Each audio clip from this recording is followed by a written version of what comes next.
Cancer, this is your reading for the coming year 2026. Silip lang, maiksing reading lamang.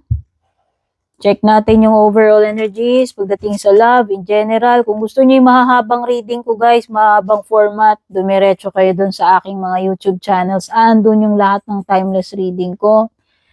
Or dun sa aking main page, Purple Tin, official FB page, Meta Verified, may blue check. Purple Tin, all small caps. Walang capital and then may blue check sa dulo, Meta Verified. Yun lang yung nag-iisa at official FB page ko na Purple Tin. Maraming gumagaya sa akin. Beware. Kung interesado kayo sa private reading, dun din po kayo mag-PM. Okay? So, hugot tayo ng 3 rito. Maiksing reading lang, silip sa iyong 2026. Ay, tama. Yun. So, overall energy mo for the year 2026 is the Page of Wands. And then, meron ka rito, 3 of Wands para sa iyong love life area. At sa unexpected naman, you have 3 of Pentacles upright. So, dito muna tayo sa iyong overall energy. Kabuuan ng 2026 mo. Page of Wands. Ito yung year na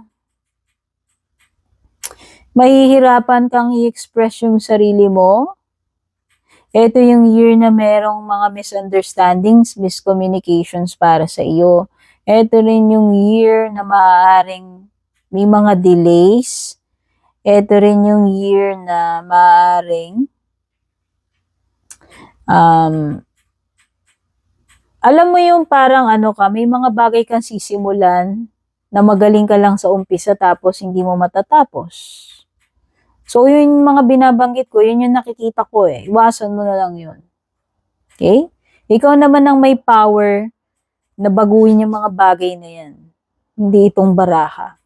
Ito ay mga pinapakita lang niya yung mga energies. Pero tayo ang mag-create ng future natin. Okay? So, mas makapangyarihan pa tayo kaysa dito. Kung tutusin. Kasi ikaw ang mag-ano eh. Ikaw gagawa ng outcome mo eh. Ito yung mga times na pwedeng kulang sa creativity, sa inspirasyon, dull moments, nandyan. Okay? Pagdating sa iyong love life. Okay, you could meet more than one person. Pagdating sa love life, nandito yung expansion para sa iyo. So, kung meron kang person going steady ngayon or mamimit mo pa lang or darating pa lang sa iyo, pwedeng malayo yung mararating ng relationship nyo. Pero andun din yung mga opportunities for you to meet new connections, new romantic connections. Possible din na may mga LDR connection dito. Pero possible din na may mamimit kang person na mga taken na or malagay ka sa mga third party situation or magkaroon ng mga karibal. Okay? So, very strong energy ng fire signs by the way, Aries, Leo, Sagittarius, pero hindi doesn't have to be kahit naman anong sign. Sa unexpected mo naman, you have the 3 of Pentacles. Wow, ang ganda nito. So, sinabi ko nga, maaaring may mga mamimit kang tao, new connections, romantic or hindi, kasi lumilitaw din dito eh. Pwede ka may mamit na mga bagong kakilala, kaibigan, mga taong makakatulong sa'yo, pagdating sa mga gusto mong ma-accomplish, ma-achieve, mga taong like-minded mo, like group, society, organizations, merong mga bagong katrabaho. So, para sa akin, new experiences, new adventures, new learnings, new connections, in love man yan or in career. Nakikita ko rin na ito yung year na mapapansin ka dahil sa iyong hard work, dahil sa iyong skills. Ito yung year na mare-recognize ka, mabibigyan ka literal ng mga awards, merits, or promotions. Ito rin yung year na maaaring maging successful or maraming projects na darating sa iyo.